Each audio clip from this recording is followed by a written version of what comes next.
ladies and gentlemen, I promised that I would do a review of the Smoky Mountain Night of Legends show that I purchased on Jim Cornette's website. If anybody needs any good wrestling tapes, man, he's one of the go-tos for some good old shit. Some good old time classic fucking fucking wrestling shit. Here we go. All right, I'm gonna review a couple matches. Dick Slater and Bob Orton versus Ronnie Garvin and the Mongolian Stomper. Pretty good tag match. Ronnie Garvin looked really good in this match, as did Bob Orton and Dick Slater and the Mongolian Stomper. But Ronnie Garvin came out kind of looking good, man. Had the privilege to interview him. He's a great stand-up guy, one of the nicest people I've ever met in my life. And to see him in the ring kicking ass, he's the definition of a true face when it comes to pro wrestling in this match. Watching some Dick Slater shit was pretty cool. I've heard a lot of stories about him being kind of rough in the ring and shit like that. So it was interesting to see. And, I grew up watching Cowboy Bob Orton, so it's good to see him. And he was taking some bumps, man. The promo that really caught my attention was by the Gangsters, New Jack and Mustafa in their prime. It was kind of dark. It was great in a '90s kind of way, but it was also kind of dark. When I look at New Jack, I could see how some people could think that he's the devil and shit like that.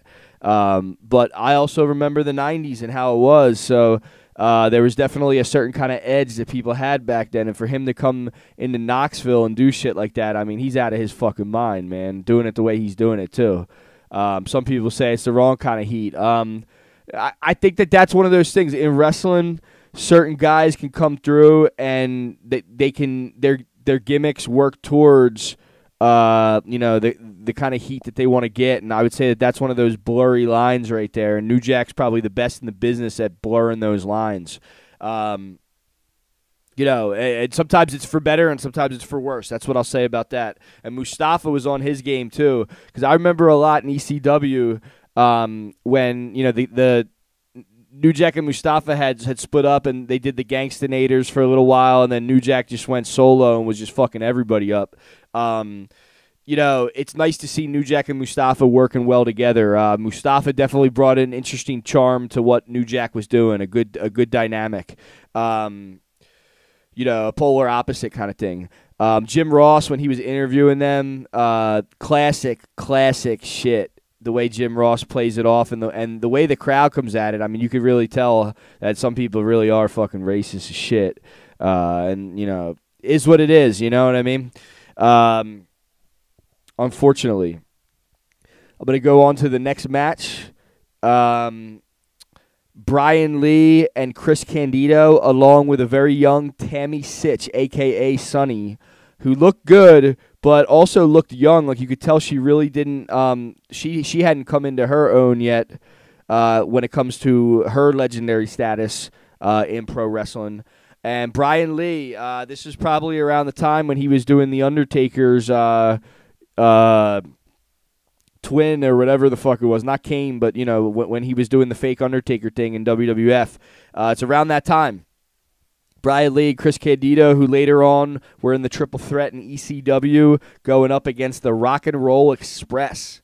And the Rock and Roll Express are still doing it today, man. These guys have absolutely proven themselves to every pro wrestling fan out there that they are quite possibly the best tag team of all time. They're up there. And I'm not saying that lightly, because there's a lot of guys that I like Demolition and the Eliminators. And the Rock and Roll Express is absolutely, without a doubt, in that category, if not number one. But I think over the last couple of years, they've probably proven themselves to be number one.